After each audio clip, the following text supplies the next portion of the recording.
ত্রয়োদশ জাতীয় সংসদ নির্বাচনে সংরক্ষিত মহিলা আসনে প্রার্থীগণের তালিকা: ১. নুরুন্নিসা সিদ্দিকা, সেক্রেটারি, কেন্দ্রীয় মহিলা বিভাগ, বাংলাদেশ জামাত ইসলামী। মার্জিয়া বেগম, সহকারী সেক্রেটারি, কেন্দ্রীয় মহিলা বিভাগ, বাংলাদেশ জামাত ইসলামী। ৩. অ্যাডভোকেট সাবিকুন নাহার মুন্নি, আইন ও মানব সম্পদ বিভাগীয় সেক্রেটারি, বাংলাদেশ জামাত ইসলামী।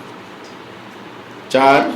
নাজমুন নাহার নীলু, প্রচার ও সাহিত্য সংস্কৃতি বিভাগীয় সেক্রেটারি, বাংলাদেশ জামাত ইসলামী। ৫. অধ্যাপক মাহফুজা হান্নান, কেন্দ্রীয় ইউনিটের সদস্য, সাবেক সেক্রেটারি, সিলেট মহানগরী, বাংলাদেশ জামাত ইসলামী।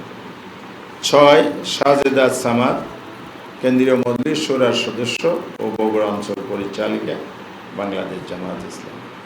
৭. শামসুন নাহার বেগম, কেন্দ্রীয় মজলিস শুরার সদস্য ও সেক্রেটারি, চট্টগ্রাম উত্তর জেলা, বাংলাদেশ জামাত ইসলামী। ইঞ্জিনিয়ার মার্দিয়া মমতাজ, সদস্য, কেন্দ্রীয় কমিটি, নারী অধিকার আন্দোলন, বাংলাদেশ জামাত ইসলামেরই একটা সংগঠন। ৯.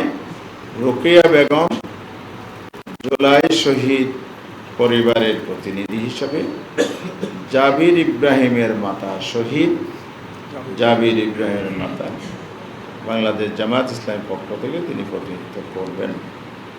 এ ৯ জন। ১০. মনিরা শারমিন, আমাদের বাঁদিকে এখানে উপস্থিত আছে, একজনই উপস্থিত আছে, আজকের মিটিংয়েরও প্রতিনিধি, আগামীর সংসদেরও প্রতিনিধি ইনশাআল্লাহ। জাতীয় নাগরিক পার্টির কেন্দ্রীয় যুগ্ম আহ্বায়ক, যুগ্ম আহ্বায়ক ডাক্তার মাহমুদা আলম মিথু, কেন্দ্রীয় যুগ্ম সদস্য সচিব, জাতীয় নাগরিক পার্টি। ব্যারিস্টার তাসমিয়া প্রধান, সভাপতি, জাকপা, জাতীয় গণতান্ত্রিক পার্টি। ইঞ্জিনিয়ার মাহবুবা হাকিম, বাংলাদেশ খেলাফত মজলিস। এই হলো 13 জনের তালিকা।